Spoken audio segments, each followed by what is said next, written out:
See a trick? Sure. Say hi, Grayskull Con. Hi, Grayskull Con. Oh, it worked. Schön, dass ihr da seid. Schön, dass ihr zuguckt. Nice to have you here. Maybe you want to introduce yourself? Sure. Guys, thanks so much for coming and for expressing interest in listening to this panel and watching it. My name's Josh Skye. I am a writer for the Motu Origins comics. I've been writing since Wave 11, which included characters like Boltman and Rattler. And I'm really excited to be here. And I've written for other places as well and worked for other media companies like Marvel Entertainment and Disney.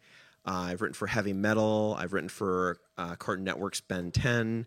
And I also write quite a bit of science fiction and horror and fantasy as well. So it's really great to be here. I'm really excited. This is my first time in Germany outside of an airport. So it's cool to check it out.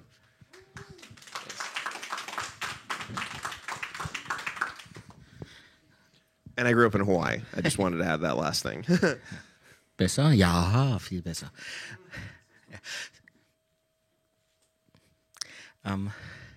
You said you were doing horror and science fiction and fantasy, and I was overthinking that is the best to describe He-Man and the Masters of the Universe. It has a bunch of everything. Right. And the title of this panel is Science Fiction and Pulp, the creation, the birth of comics. And we were sitting there and talking to each other, and I said, wouldn't it be nice to see what elements in He-Man are combined and how they came together? No, here's what really happened. He said, they're going to be bored unless we talk about He-Man stuff and tie it in. I said, okay, fine. We'll talk about He-Man stuff too. But the truth of the matter is, yeah, there's actually a lot of, like you had mentioned, there's so much that's tied into He-Man that makes it a very exciting universe to write for. I mean, it's the ultimate clash of science fiction and fantasy. I mean, Star Wars, to me, is more science fiction than it is fantasy, but I think Motu is more fantasy than it is science fiction, and it really blends so well. And there are elements of horror, and there's this kind of like amazing canvas where you can do anything. And I feel very lucky to write on the Motu comics because I had been on a number of training grounds that I think that helped with it. Particularly, I'm a science fiction addict, and I read a lot of science fiction, fantasy, and horror short stories. So having not only read a lot of short stories in prose form, but also a lot of comic books, was a very and writing in that form really became kind of like a dojo to write for the mini-comics, because the mini-comics have their own challenges generally, and these are good challenges, but they are challenges, which is they're 6 pages, 6 to 8 pages, sometimes 10, maybe sometimes will be a bit more, and you have to tell a story beginning, middle, and end with specific characters that have an arc and that pay off and that emotionally moves the reader. So reading a lot of short stories helped with that. I mean, if the issue is only 6 pages, you've got a maximum of 36 panels, which is not a lot of space. You have to really write in a compressed but compelling manner. So, yeah. And I think maybe it would be interesting to break up the Masters of the Universe and look at the certain aspects.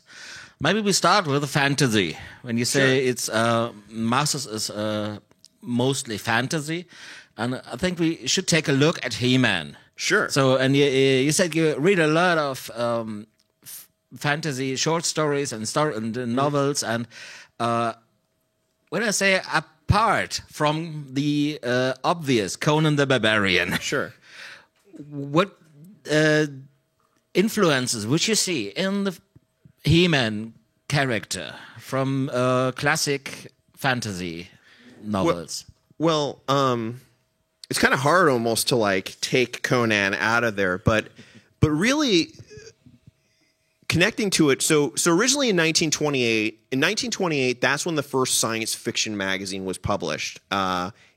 And the first one was Amazing Stories, and it was published by a guy named Hugo Gernsback, who was from Luxembourg. And he moved to the U.S. at a very interesting time. He moved to the U.S. when the electricity wars were happening between Tesla and between Eddington. And he was very fascinated with technology and science, and he published a lot of magazines. And I promise this is all going to connect to He-Man, so just bear with me, guys. This is all connected, right? Everything is connected to this. So what happened was he became very fascinated with these technologies, and he was also an early proponent of television technology, which didn't really exist at the time. And some people think he coined the word television, but it's debated. He certainly was one of the first people to use it, and he was also into early ideas of what we'd later call VR. He was so obsessed with Tesla that he actually knew Tesla, and he created what's a death mask of Tesla's face, which is really creepy. Like when he died, he actually cast a plaster mold of Tesla's face and had it like propped up. But long story short, as he was publishing these magazines about science and technology, eventually he started commissioning stories and doing stories of his own and also reprinting stories, and decided that to print a magazine particularly focused on, at the time they didn't even have the term science fiction. It had not been coined yet. I think it had not been coined till later. And he termed it scientification. And the magazine actually did quite well. And it was also where fans were birthed, because he had to really hunt down these stories. So where he would hunt down these stories. Sorry, go on. Yeah. Just a question. If now I would have a issue of this magazine here and I would read it, what could I find in there? What was printed in a magazine? Sure. Mainly what you would find is like Jules Verne's reprints, H.G. Wells reprints. You would even find translations of German science fiction stories, because they were sourced sometimes internationally, that were translated to English. So that's the sort of stuff you'd find. But eventually, as they started running out of reprinted material, they had to commission new stories from different authors. And what happened was, as Amazing Stories started to take off, there was a really interesting time in the U.S. where a lot of pulp magazines were being published that were mainly like adventure stories and all sorts of stuff. And eventually they started publishing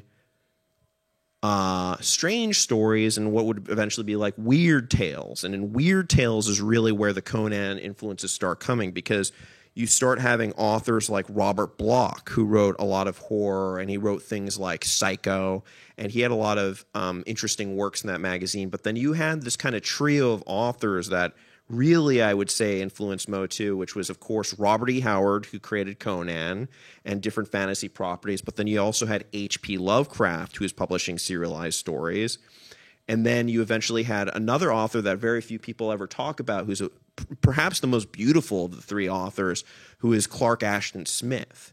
And they were publishing stories in this, and they almost kind of started sharing and swimming in each other's universes. And yes, Robert E. Howard created Conan, but he created a number of characters. And then eventually, he was from Texas, and he really struggled as an author. And it was really sad, because as he started finally getting success, I believe his mother died, and he got very depressed, and he committed suicide. And that was kind of the end of him.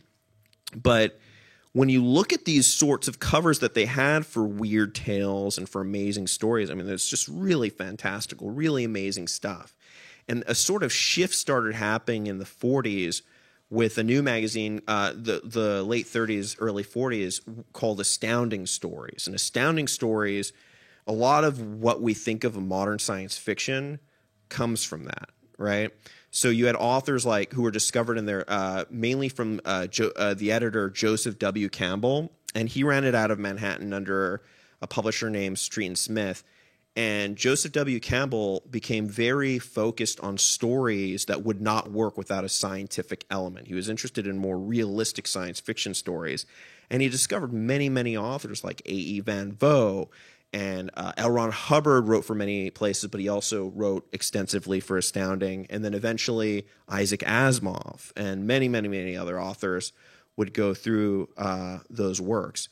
But at the same time as all the science fiction and fantasy and horror writing was going on, comic books started really percolating, and a lot of publishers starting to really get into that action. I mean, DC Comics, which I believe was National Publications prior to that, they were having success. They started very early with some of the first comics like New Fun, and eventually they published Superman and they published Batman. But those fans who created Superman, they were science fiction fans, and they found each other through early fandom.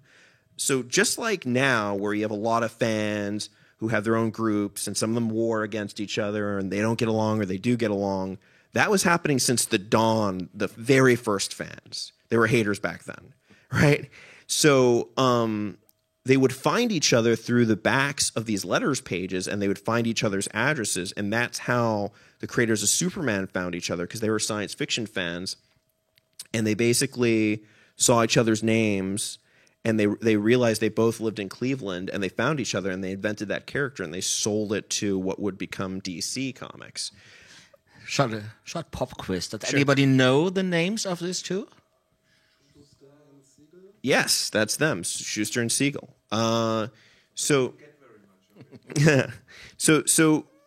basically, when they start having success early on, and I'm paraphrasing a lot of history here for the interest of time, but Marvel science stories, Marvel Comics did not start off as a comic book company. The first thing to use the banner Marvel was a science fiction pulp magazine, and they also had fantasy stories and dark, but mainly science fiction. Was Marvel Science Stories. So Marvel Science Stories, I believe, was in 1938, and then the following year was when the first Marvel comic was published, which really took off, and that's what really started them going. I mean, the company wasn't even called Marvel at the time. It was called... I mean, it went through different names, but one of them was Atlas, and eventually it wasn't until like the 60s that they had rebranded the company as Marvel, because Martin Goodman, who owned the company, the publisher, really just fell in love with that name. But connecting this back to He-Man, yeah, it's really hard to like disconnect Conan from that, of course. But you had all these different kind of authors working on that, and then eventually, of course, Mattel, years later in the 70s, as like technology took off and they finally could start making movies with the technological capabilities to shoot, to actually show this imagery. When Mattel got that license for Conan and decided to create He-Man, I mean, a lot of the people who worked on it were science fiction and fantasy fans, and of course had read many of those magazines and watched many of those movies, and kind of started really putting it all together. But really quick, I know this is like a side note, but for any Frank Frazetta fans out there, I learned this recently from Frank Jr., who is a part of the estate. If you look at any of those original Conan covers, the face of that character is Frank Frazetta's face. He actually put his own face on Conan in those original paintings. And I didn't believe it until I really looked at it. I said, oh my gosh, that really is Frank's face. That's amazing. So, sorry, what you're saying? No. Okay, cool. But long story short, like the really cool thing about comic books coming out of the pulps was they were so much more visual. Like the pulps serialized stories, but it was a lot harder for characters to take off. Like Conan was kind of this anomaly, but a lot, and you did have other characters from like Tarzan, and you had characters like Buck Rogers. But if you compare it to comics, way more serialized characters really took off. But the difference between, I feel, comics and these science fiction magazines from which comics were born from was they were extremely visual, and they could show you things that you hadn't seen before and that movies weren't quite capable of at the time. Could you just define what serialized means in that case? Sorry. So serialized means like stories that are spread across multiple issues that pick up from character to character, or from one character with one character in their story. So, kind of like a cliffhanger where you'll pick up an issue of a magazine and it'll tell a story about the character, and it'll be like to be continued, and you can pick up another one. And that's really how kind of Conan took off, you know. But to me, what's unique about Motu is that there's just no property I can think of that has such a strong element of fantasy and science fiction that really works, that leans harder into fantasy. I mean, you've got everything in there. You've got like Lord of the Rings, and you've got Conan, you've got what's another property I can think of anymore? But you guys get what I'm saying. Like, there's a lot of really cool things about it. And then there's also this kind of open palette where you can also use starships, and you can use other planets, and you can use multiple dimensions and the multiverse and all these things that for some reason truly work in this property. And what's really great about He-Man also is that it's an optimistic property. You know, a lot of properties right now are so dark. When I first started writing He-Man, I came from like my background at Marvel, where characters are always conflicted. And very early on, people were like, no, He-Man is not conflicted. There is good and there's evil, and He-Man's very clear about that. And I thought that was very cool and unique. You know, like I was telling Matthias earlier that, you know, Norm Macdonald's a comedian in the U.S., says, you know, what I really hate about superhero movies is that everyone's so conflicted. Like, Batman will be like, who's worse, me or the Joker? And it's like, the Joker by a long shot, you know. But He-Man doesn't have that. He-Man is very clear, and that's really cool. I mean, I can't think of a more pure character, or as pure as perhaps Superman, quite frankly. So, but yeah, it's been there are a lot of cool parts to writing it, but those are some of my favorites, honestly. And that it's such a rich lore. And you know it's so rich because there's so many simultaneous interpretations of the same thing. And that's how you know that it's really working as kind of this new mythology. So, sorry, now I'm remembering what I was going to tell you guys. So rewinding back to what I was saying, when comic books were really introduced, this new idea that a lot of people don't talk about was also really introduced, which was this kind of neo-mythology, right? Where you have these... Like, before, mythologies would talk about gods and goddesses and were connected to culture and religion. But in DC and Marvel and these different comic book companies at the time, when they introduced these new mythologies, they were not connected to religion. They were American, but not, you know, but they were open to any culture, really. So what you had was this kind of shedding of this, like, god yoke, and you had these new super beings that appeared on the scene, which were superheroes, which offered moral stories not connected to any culture purely, and not connected to any religion, which mean anyone could access it, and they instantly became universal. The successful characters, anyway. And I feel like He-Man is very universal. I mean, there's a reason why people in Latin America, the U.S., Europe, and places all over the world where people still identify with these characters, and with He-Man and Skeletor in particular. You know, they're so compelling. Skeletor is such a perfect bad guy, isn't he? Like, when you talk about Skeletor, he's definitely had his horror influences for some obvious reasons. I just think it might be clear. What would you say? What is the most influence for this character when people not only decided designing that skull face, but even tried to give him a persona?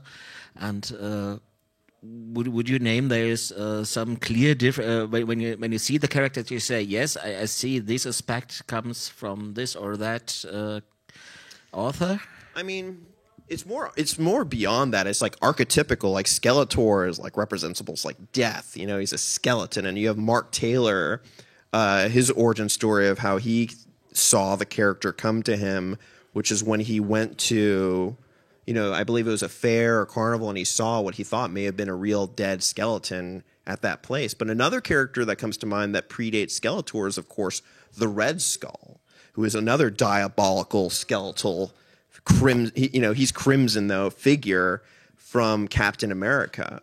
And it's really interesting how that character came about. Joe Simon, who co-created Captain America, was eating a sundae at a cafeteria in New York City, and he was trying to come up with a compelling bad guy to confront Captain America.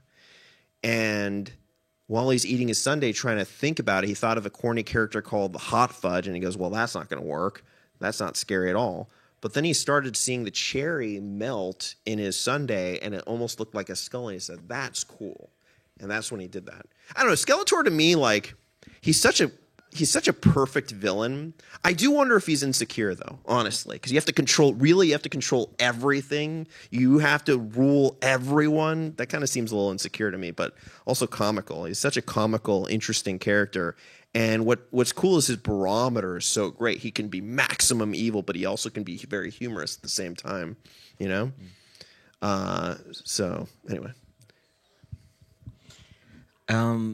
You say, of course, you can't speak about He-Man without mentioning Conan. Mm-hmm. Now, we both would agree that Conan is not a pure character.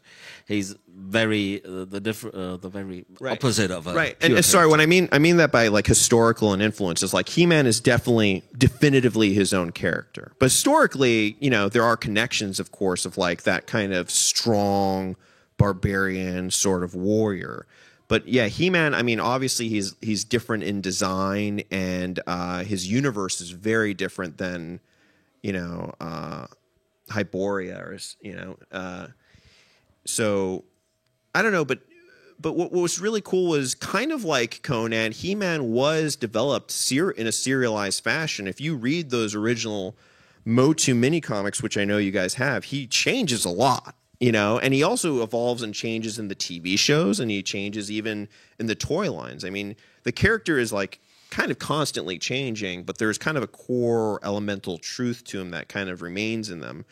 You know, like anytime I write on the Motu comics, it's like, okay, I try to read every single piece of lore connected to whatever I'm writing about from all the different regions, and then you kind of try to distill what's the truest version to me for the mini comics, because that's what I'm writing in, you know? So, but yeah. Would you say that He-Man and the whole story is very related to the medium where it's transported from the? There are not many He-Man novels, for example. It's always. I wish there were. Yeah, I would totally read it. Would you guys read a He-Man novel? I would read a He-Man novel if they got like. I would write a He-Man novel. You know, I think it'd be really cool. I think it absolutely lends itself to a novel form. There are a lot of different mediums though where he's had stories. The audio plays, which I hope one day they translate to English. That'd be really cool. I'd love to listen to them all. The German comics, the Italian comics, the short story books and stuff like that. And then the fan stuff, which is really interesting too. You know. But sorry, what were you saying? The question is that the He-Man we know today.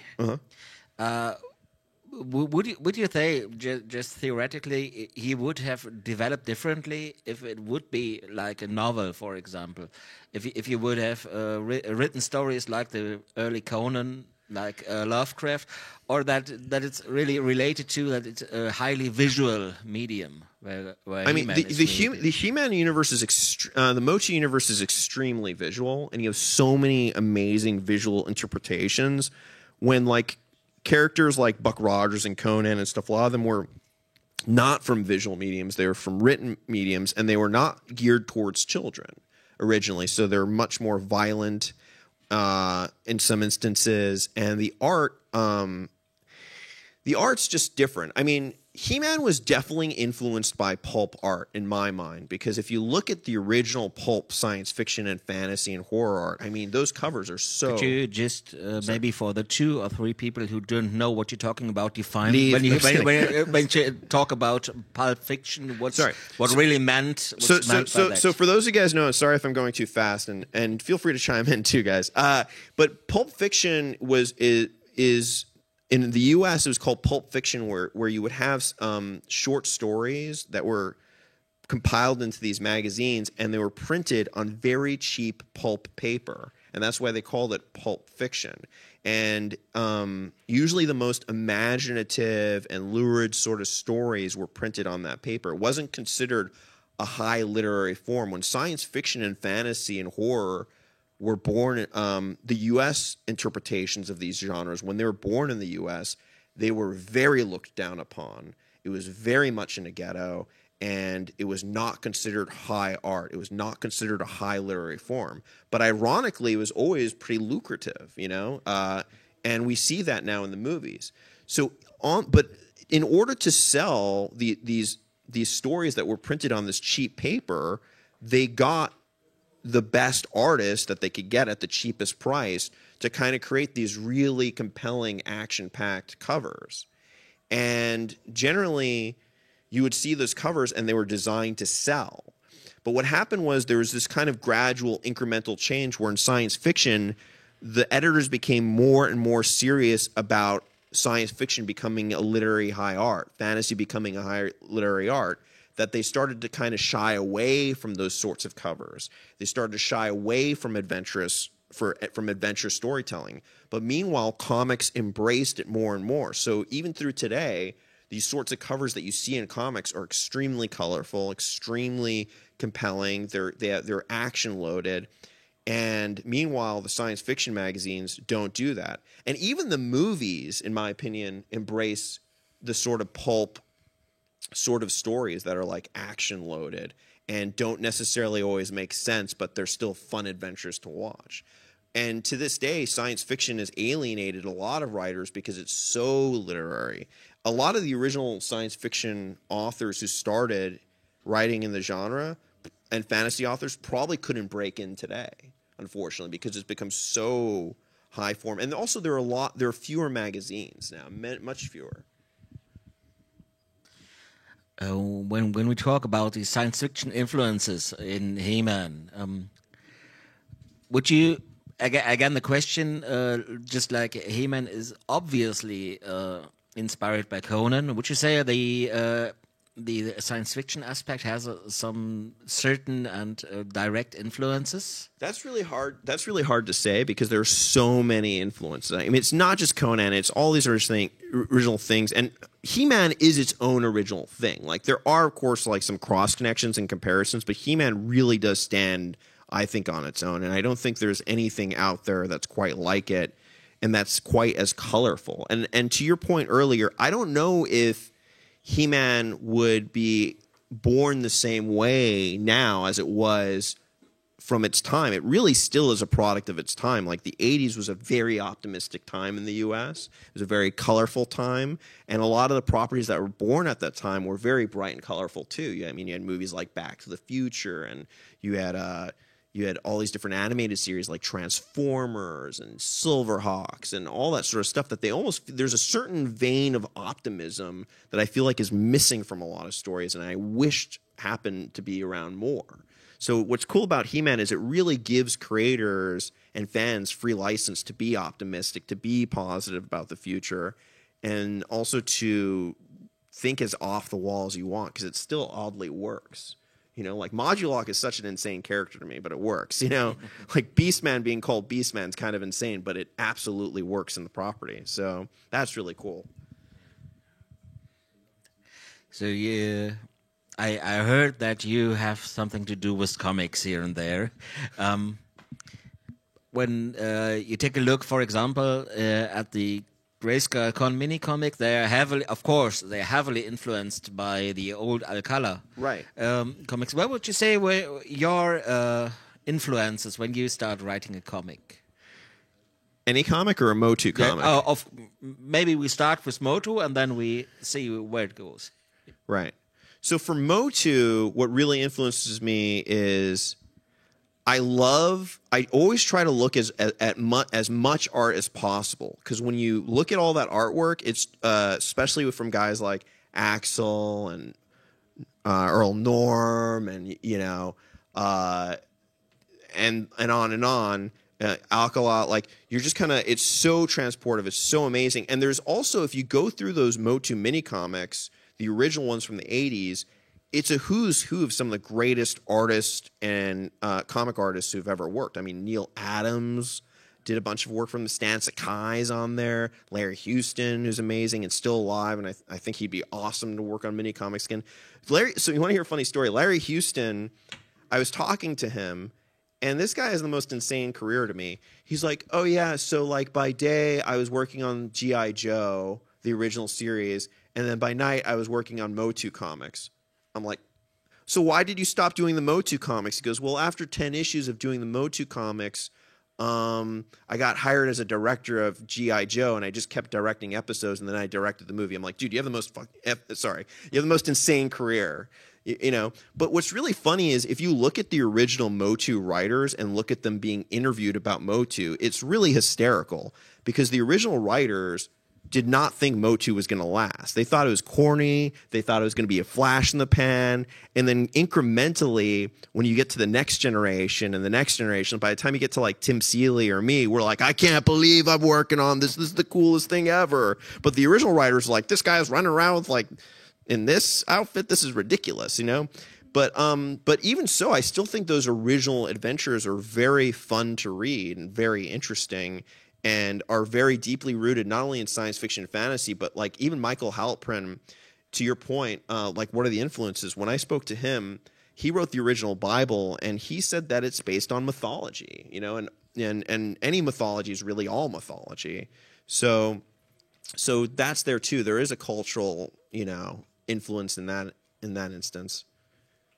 But so for me, yeah, I read the original Motu comics. I love the Filmation series and the 2000X series. Those are all awesome, you know. So I try to just absorb as much of the artwork as possible. That's a lot of influences, and I think it's the best way to get around to get the best parts of everything. For sure. Yes. So we covered basically the fantasy aspects. We talked about science fiction. We talked about horror influences. Is there? Would you say there's other stuff than just these from comics, from different stuff, which found its way to the masters of the universe we know today? I mean, movies. Movies are a huge influence on Motu, I think. I mean, all of it feeds into each other. You know, comics. The pulps influence comics, and the pulps are where the comics were born from. And from the comics, movies were very much influenced, and from the pulps. And then it kind of became a reverse feedback loop to the point where sometimes the comics are so much trying to be like the movies that the writers and artists, because they think the big money is in having an adaptation, they forget that this medium really has a power of its own, and there's storytelling techniques that really only exist in comics. So, but yeah, I mean, I would say those, and of course, I think it's been influenced by the different cultures that it's gone through. You know, like it's certainly been influenced by American culture, but also German and Italian and Spanish cultures as well. A lot of the cool part about like He-Man historically is that it's so rich because it was licensed to multiple regions at the same time. And that's why there's so many interpretations from it. So in the 80s, you had this explosion of story, you know, happening at once. And then kind of later on, you had different creators who came through and go through that material and like cobble it together and create new things from that too. My favorite, though, I would say, I love it all. I do really love the 2000X series. That's some of my favorite writing, honestly. As a writer, I really identify with that series and enjoy it. So, yeah. The great late Dean Stefan nods in agreement and says, yeah, you're damn right, man. I actually, you know, it's so sad. Yeah, for sure. I actually got to meet him and hang out with him, and we had Starbucks not long before he died, and I had no idea I was going to work on He-Man at the time, and he gave me some writing advice, and we talked about things. And I remember I was telling to him, he said that he had done the commentaries on the DVDs, and he said that he had volunteered to do it for free. And I said, why would you volunteer to do it for free? He goes, I don't know. I think it's important that there's a record out there for other creatives. And then when he went into the hospital, I thought he would be fine. Everyone thought he'd be fine. And he and I exchanged notes to hang out afterwards, and then he passed away, which was really sad. And then I ended up getting hired onto He-Man. And then it's thank goodness he did those commentaries, because I got to watch those episodes and listen to those commentaries, and it felt like being in the writer's room with him, which was really cool. So should we open up questions to the audience, or do you have any questions? It was just my intention. Say Cool. we should And on this note, maybe we open up the discussion. You have any questions? Habt ihr Fragen? Wenn ihr Fragen jetzt auf Deutsch stellen wollt, kann ich sie auch gerne übersetzen. Oder war das jetzt alles so viel? Okay. Also wenn er eine Seite oder einen Comic plant, ist das so wahrscheinlich nicht der Marvel Way, wo man den Zeichner viel von der Story übernehmen lässt, sondern er bezeichnet wahrscheinlich die Seite Panel 1, Panel 2, so weiter und schreibt dazu, wie die Figuren ungefähr positioniert sind oder was sie sagen. Ist das seine Vorgehensweise? Würde ich gerne wissen. Okay, the question is when you plan a page for a comic, what's your way of working?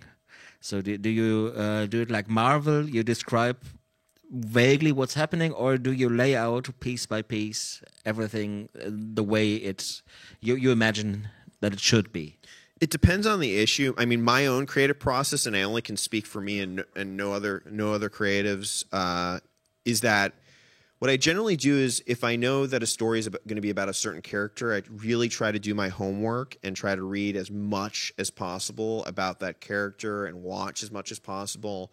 And then I think on it. And what I usually do, and not always, I'll write a one-page outline about the story of what happens in that issue. And I really try to keep the constraints of the mini-comic, the particularities to the mini-comic in mind.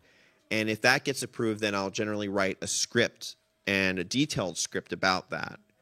I don't generally work in the original Marvel method where it's like, and the Marvel method, so you guys know, is generally what they used to do is the deadlines were so tight back in the 60s and 70s and sometimes 80s for these Marvel comics, and they were doing so many at once that Stan Lee or whoever the writer was would give a brief summary, and then the artist would draw the whole comic from the interpretation of that, and then the writer would punch that in.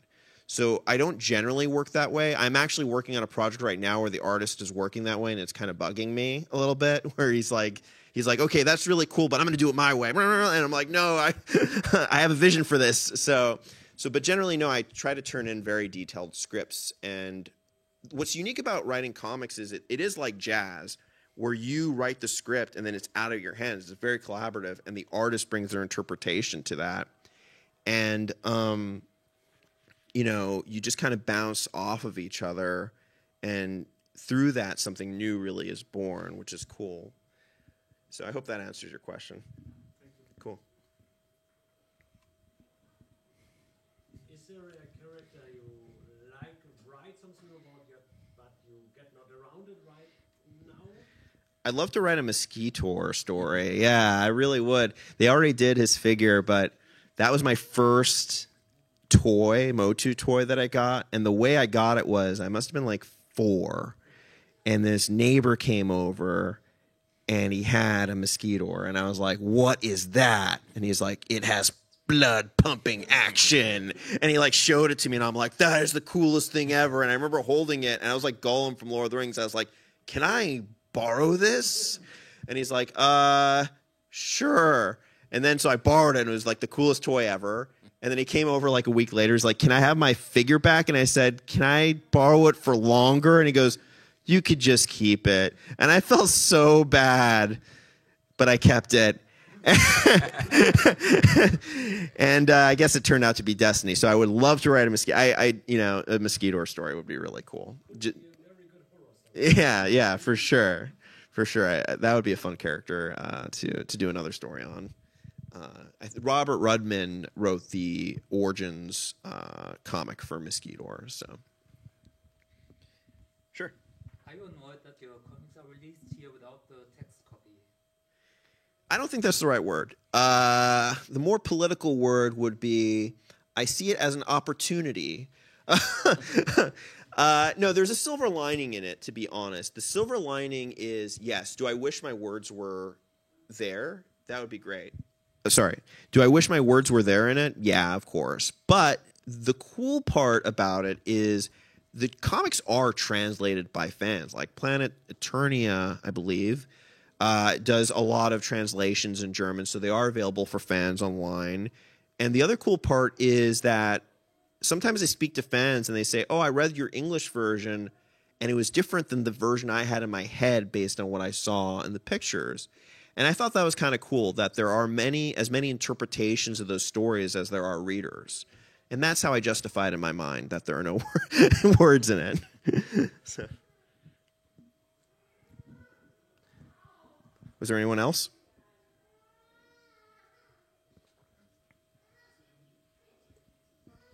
Sure, yeah, if you have another one. Sure, yeah, may as well. The Minicomic around Fangor. Uh-huh.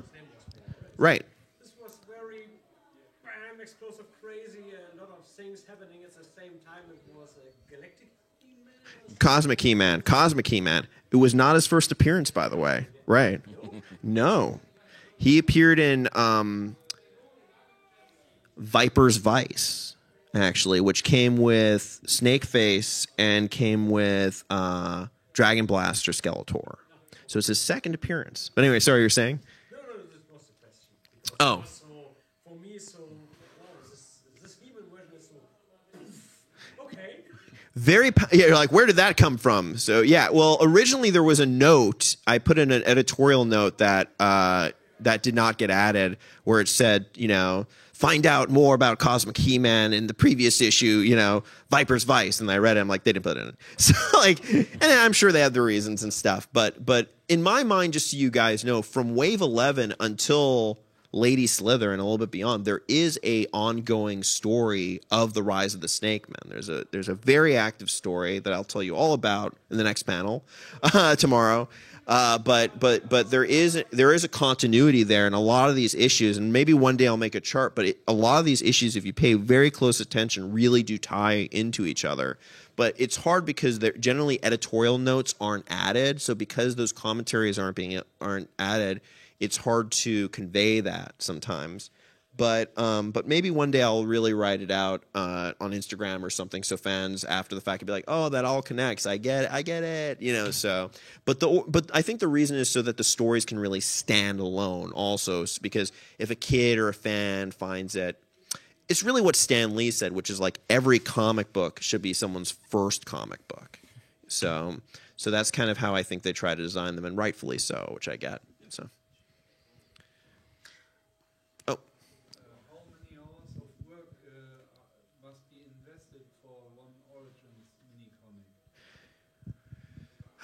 That depends, I would say. It depends on the story. It depends how obsessed I am about a particular story. It's about if there's any bounce back, if there are notes on it. But it usually takes me to get it the way I want it, really get it, probably at least a day or a couple of days, sometimes a lot longer. It's not the writing that takes a tremendous amount of work. It's the thinking it through and doing it right. For me, comic writing isn't the hardest part of comic creation. The hardest part of comic creation is birthing it. So you have to think through the whole story. You have to write it down. But then, to me, that's the easy part. The hard part is carrying it through, birthing it with the artist, and making sure that they understand and that everything's cohesive and gels. Bringing it to the printer, getting all this stuff. I mean, for Motu, luckily there's a whole team that deals with that. But from what I've learned in my own work, which is on sale here, shameless plug, is that to really do it the right way. But it's also very invigorating. Also, I've learned a lot working for these for big IP versus doing your own work. Like I've learned a lot from both experiences. And they both have a lot of pros, and they have a lot of different. They have different strengths from each other, I would say. Yeah. And the whole story is developed by the drawer, or is Mattel saying you must do this and this? Honestly, Mattel has been really great and really supportive, and I would say that, the only real edicts that I've gotten is to really certain characters, obviously, that they want to be written about because of the needs. But also the other thing about Mattel to keep in mind is, what they're really good at is if I'm writing a He-Man story and I go off the tracks a little bit and they go, this story is really about this, right? I'm like, oh yeah. And I'll have to go back and like be like, what was I thinking? And sometimes that happens, but that's me more than Mattel, Mattel's they're really good at understanding. The companies in general are very good at understanding these things. But a lot of fans always be like, how did you write for Motu? Or how do you get onto Motu? And I'm like, it's not really about getting onto the IP. It's about writing your own stuff, and hopefully you get to write for IP. But by the time you do that, that won't matter as much. What will have mattered is that you really learned to do it on your own and like create your own magic. And ironically, that's what ends up opening the doors. I used to work at Marvel. When I worked at Marvel, I was right next to editorial, and I wanted to write for Marvel so badly. But unless you were a best-selling author at the time, they didn't want you. It was very difficult to break in. They wanted bestsellers. People were auto sales. It wasn't until I started doing my own work that I randomly fell into Motu. And I didn't even believe them when they offered it to me. I was like, yeah, do you want to write for Motu? I'm like, yeah, me and every other nerd in Hollywood, sure. And then they had a meeting, and all of a sudden I was writing on it. So it kind of happens that way. But I feel like if anyone out there is a writer, I think that some of the best stuff you can do is your own original work. It's also the most enriching, and you learn the most from it.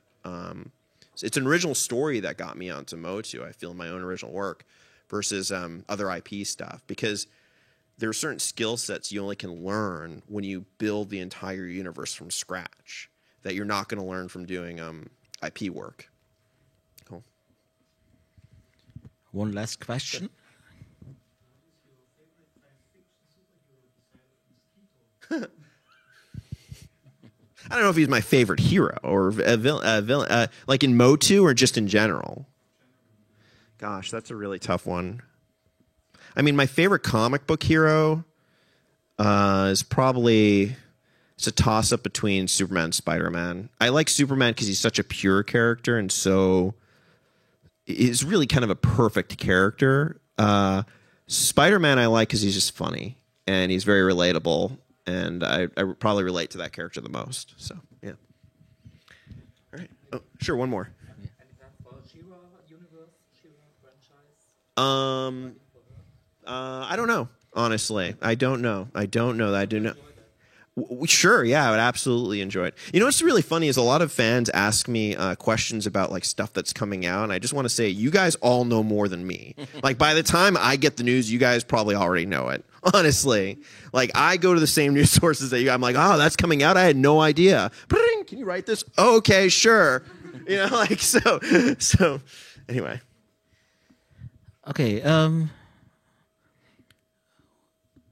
Looking at the time, I would say that's a wrap. You're not gone forever. I'm not gone. We're doing another panel tomorrow, guys, where I'm going to really be specifically talking about the Minicomics. So if you guys want to join that, for sure, please join. I also have a table downstairs. Feel free to come by and say hi. Or if you have any other questions, feel free to just say hi and we can chat. Yeah. So,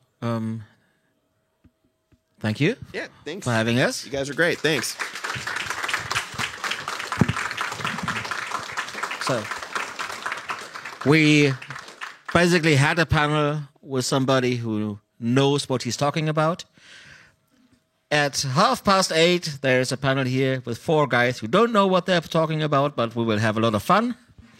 I think dinner should be ready or close to getting ready, and hope you had fun. See you in about 1.5 hours. Thanks, guys. Goodbye.